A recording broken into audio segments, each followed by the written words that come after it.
এক নজরে ঢাকা বিশ্ববিদ্যালয়, অর্থাৎ আমরা খুব শীঘ্রই আপনাদের জন্য ঢাকা বিশ্ববিদ্যালয়ের যে বিভিন্ন স্থান, যে এডুকেশনাল ইনস্টিটিউটসগুলো রয়েছে, কত ডিপার্টমেন্ট, কতগুলো শিক্ষক, কত ছাত্র, যখন স্থাপিত হয়েছিল 1921 সালে এই ঢাকা বিশ্ববিদ্যালয়, তখন কয়টি ডিপার্টমেন্ট ছিল, কয়টি ইনস্টিটিউট ছিল, এবং যে কজন শিক্ষক এবং যে কজন ছাত্রছাত্রী ইত্যাদি তথ্যাবলী এবং আরো বিস্তারিত তথ্যাবলী এবং চিত্রায়িত করা হচ্ছে। খুব শীঘ্রই এই চ্যানেল স্মার্ট লার্নিং হেরিটেজে উপস্থাপন করা হবে।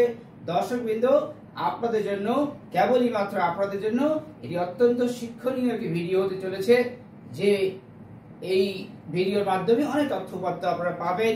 বিশেষ করে আমি চেষ্টা করতে যাচ্ছি যে যারা এই বিশ্ববিদ্যালয়ে আমার মতো 1992-93 সালে এই বিশ্ববিদ্যালয়ের চেহারা, এই বিশ্ববিদ্যালয়ের বিভিন্ন স্থান এবং বিশ্ববিদ্যালয়ের গল্প কথা, সেই খুলনা শহরে থেকে যে আমি উৎসাহিত হয়েছিলাম বিশ্ববিদ্যালয়ে পড়াশোনা করার জন্য, ঠিক তেমনি ভাবে আজকে যারা এসএসসি বা এইচএসসি লেভেলে যারা ছাত্রছাত্রী রয়েছেন, তোমরা রয়েছো, তারা এই ভিডিও দেখে আশা করি উৎসাহিত হবা এবং এই বিশ্ববিদ্যালয়ে ভর্তি হওয়ার জন্য আপ্লুত হয়ে যাবা, সবাই উদ্গ্রীব হয়ে যাবা।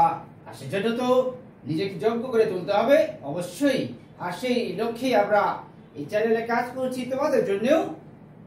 স্মার্ট লার্নিং হেরিটেজ এই ইউটিউব চ্যানেল দেখতে থাকো। আল্লাহ হাফেজ।